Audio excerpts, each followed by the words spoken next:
Dans l'actualité du 13h15 pour la sécurisation des candidats à la présidentielle et des élections de novembre prochain, des dizaines de milliers de policiers et de gendarmes seront mobilisés pour la circonstance. Et pour le ministre en charge de la sécurité, tout se passera bien. Et puis, le Balai citoyen lance une campagne pour mobiliser les populations à aller voter massivement. Je vote et je reste, c'est le nom de la campagne qui va aussi concerner l'observation du scrutin. Le Balai citoyen demande donc mobilisation et vigilance. Mesdames, Messieurs, bonjour, ravi de vous retrouver. Mais avant de poursuivre, le Premier ministre Isaac Zida a échangé avec le secrétaire exécutif du Comité africain chargé des droits et du bien-être de l'enfant. Avec Mohamed Mariama Sissé et Isaac Zida ont discuté de candidature du Burkina Faso pour abriter le siège du comité. Madame Sissé a, à sa sortie d'audience, confié quelques mots à Nyarkiteda. On l'écoute. Le Burkina, comme vous savez, est un pays qui respecte les textes donc, signés en matière de protection de l'enfant. Ils ont été le premier pays donc, à présenter le rapport périodique sur la Charte africaine et le bien-être de l'enfant. Et le Burkina est le premier pays à présenter son offre pour abriter le secrétariat du comité. Donc nous allons faire un rapport que nous allons présenter et la décision sera prise par le sommet de l'Union africaine. Nous ne sommes pas ceux qui vont prendre la décision, mais déjà nous sommes satisfaits depuis que nous sommes arrivés sur les propositions que le Burkina a eu à faire.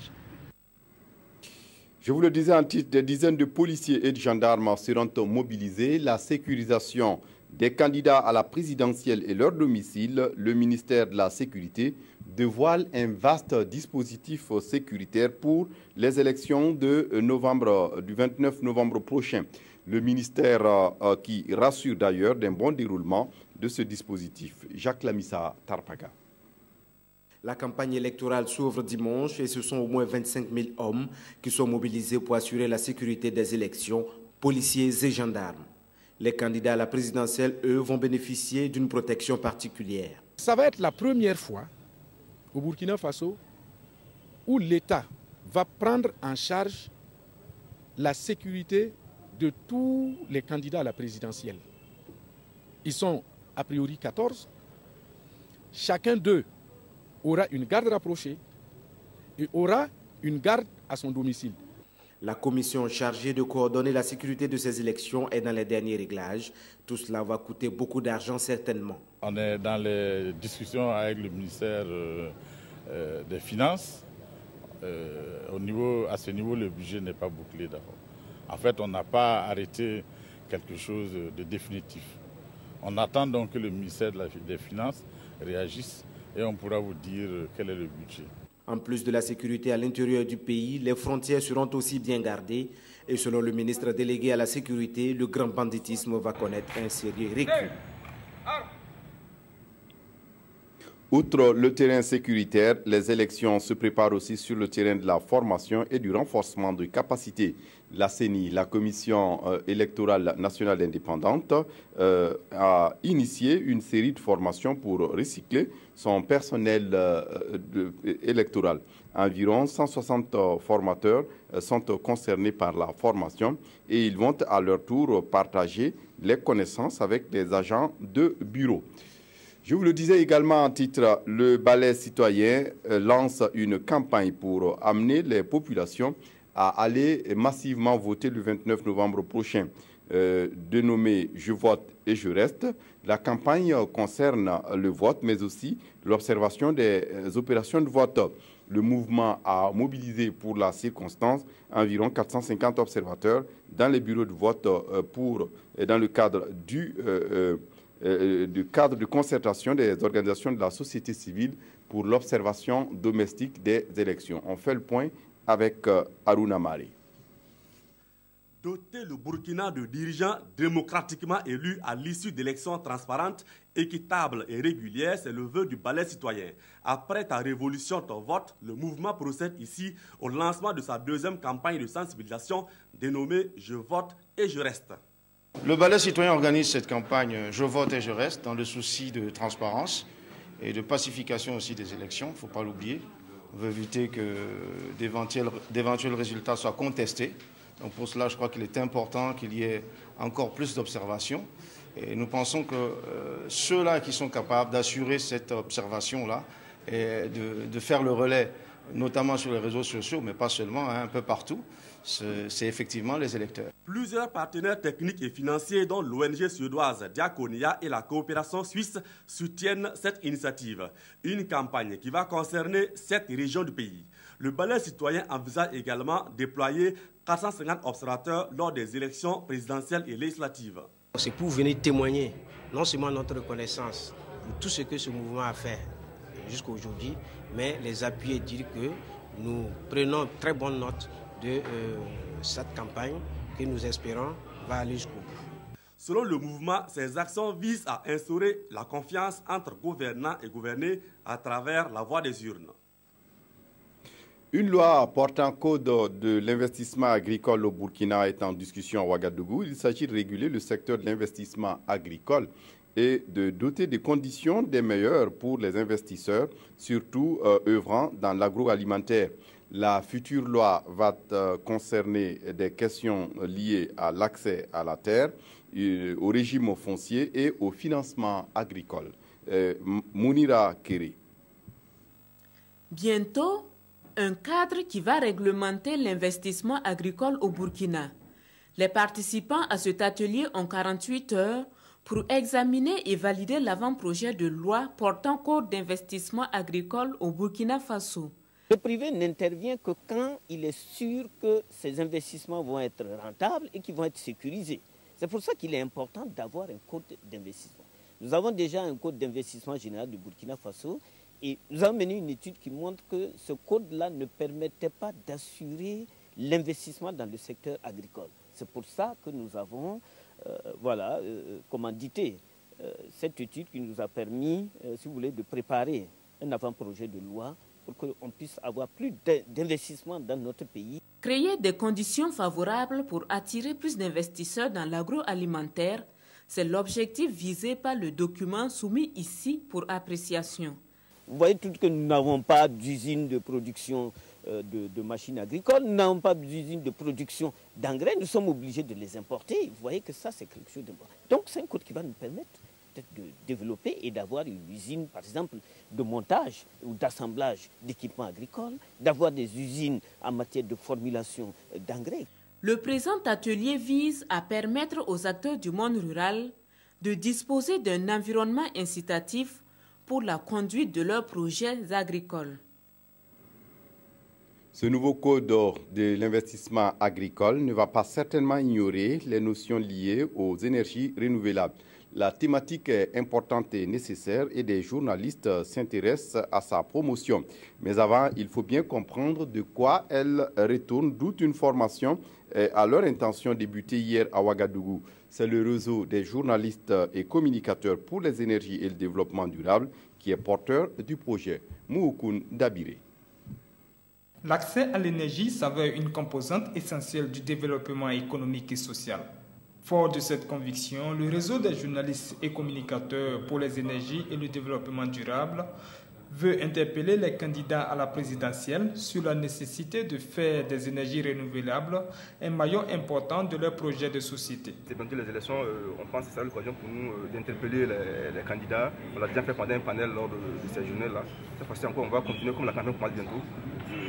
Sensibiliser les populations, tu peux même demander aux candidats qui vont venir vers eux, qu'est-ce qu'ils vont faire concrètement par rapport à cette problématique de l'accès aux sources d'énergie propres. Et pour porter le message, les membres du réseau ont eux-mêmes besoin d'avoir une bonne maîtrise de ces questions.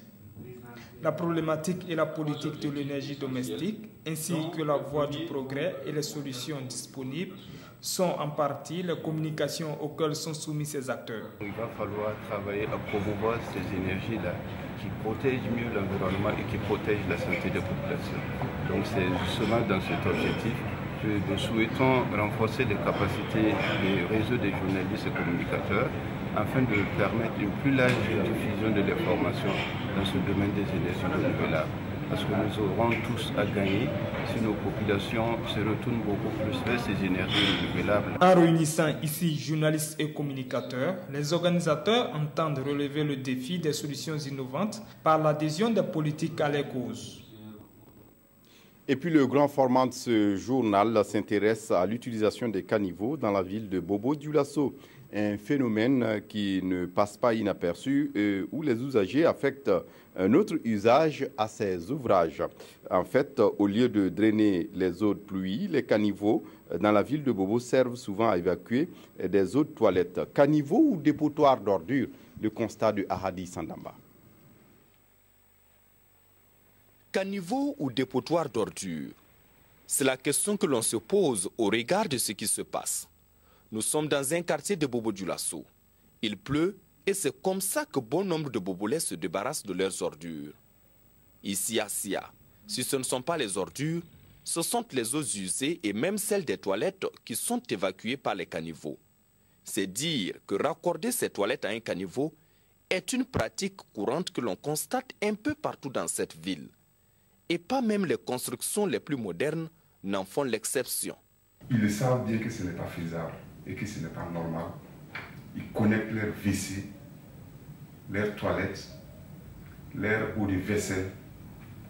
Ils connectent ça dans les caniveaux. Ils font carrément des installations pour ça. Des installations qui se font même à des endroits où il n'y a pas de caniveau, comme c'est le cas ici où l'eau des toilettes de cette cour se déverse directement dans la rue. Le phénomène ne date pas d'aujourd'hui. Et pire, il prend de l'ampleur malgré les différentes interpellations. C'est un constat qui est vraiment alarmant. Et donc on les a interpellés ici pour dire que ce qu'ils sont en train de faire, ce n'est pas normal. On a fait venir le service d'hygiène qui a donné la hauteur de la verbalisation. Et voici que c'est des personnes qui, de mauvaise foi, ne veulent même pas faire face à cette contravention. On constate qu'il y a vraiment un grand désordre dans ce domaine-là.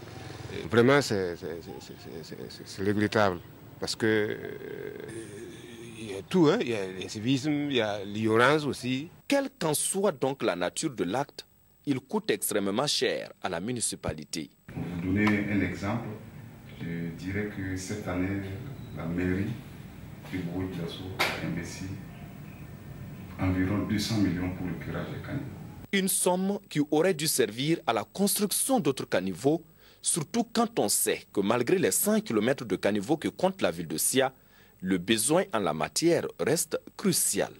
Il y a même des voies qui, par faute de caniveaux, sont aujourd'hui menacées de disparition. C'était une rue, maintenant c'est devenu un canal en même temps qu'un caniveau, puisque tous les ordures, l'eau qui est en haut, c'est ici que ça passe maintenant pour descendre vers le Marigot. Ils ont creusé les trous. Bon, arrivé à notre côté, ils sont venus laisser les restes du trou. Donc, ils ont donné la direction à l'eau d'en haut. Mais tout l'eau qui quitte en haut là vient vers chez nous ici, puis ça gâte notre carré comme ça. Face donc à la situation, la sensibilisation s'impose. Il va falloir quand même qu'il y ait des agents qui puissent marcher de porte à porte, essayer de sensibiliser les ménages, leur montrer l'objectif réel même de ces caniveaux-là. Et ici, c'est la sensibilisation.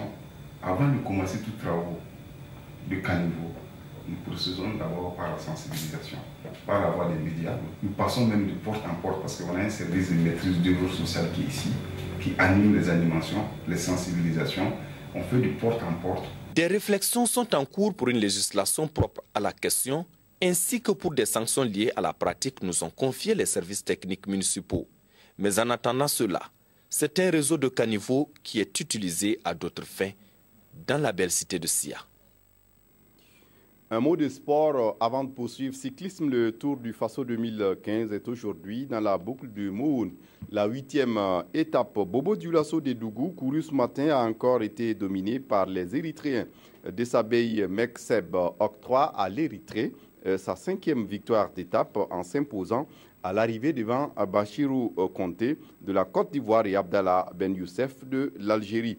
L'étape du jour, la plus longue de ce Tour 2015, avec ses 174,5 km, a été bouclée en 4 heures 6 minutes 52 secondes, soit une vitesse moyenne de 42,44 km à l'heure. Le maillot jaune reste l'apanage du Marocain Moussine Lansani.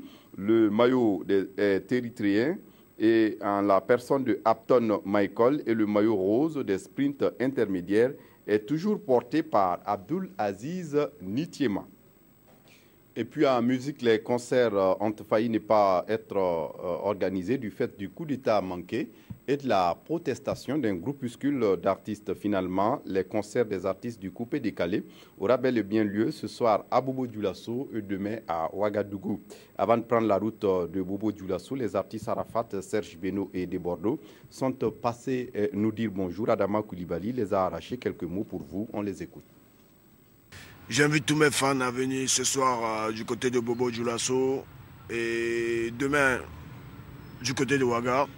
Voilà, comme le grand frère vous l'a dit, on est tous là. Venez regarder comment je vais corriger ces enfants-là, car c'est dans mes habitudes de toujours mettre les pendules à l'heure. Bobo, je vous invite, venez massivement. Venez voir ce qui va se passer. Everybody hands up. Mabololo, everybody dance. La vieille personne, il On referme ce journal avec la revue de presse des quotidiens de ce vendredi, proposée par Abdourahmane Zongo. L'article 37 verrouillé, le Sénat supprimé, se réjouit le quotidien le soir. Le journal précise, en aucun cas nul ne peut exercer plus de 2 mandats de président du Faso, consécutivement ou par intermittence. Pour le quotidien, le CNT a repoussé les limites des repères du mal. Citoyen et formel, l'article 37 verrouillé à jamais. De son côté, aujourd'hui au Faso titre en attendant la 5e République, le Sénat biffé, l'article 37 verrouillé, c'est donc une volonté populaire actée selon le journal, qui rappelle également que le début de la campagne électorale, c'est pour ce dimanche. Battez campagne, mais ne vous battez pas, prévient le pays, en direction des 14 candidats. Des candidats qui vont rivaliser pendant 21 jours sur le podium pour distiller la meilleure note musicale afin de conquérir le maximum de fans, plutôt de voix. C'est le résumé humoristique de la une de l'Observateur. Le bal des prétendants s'ouvre ce dimanche, souligne le journal.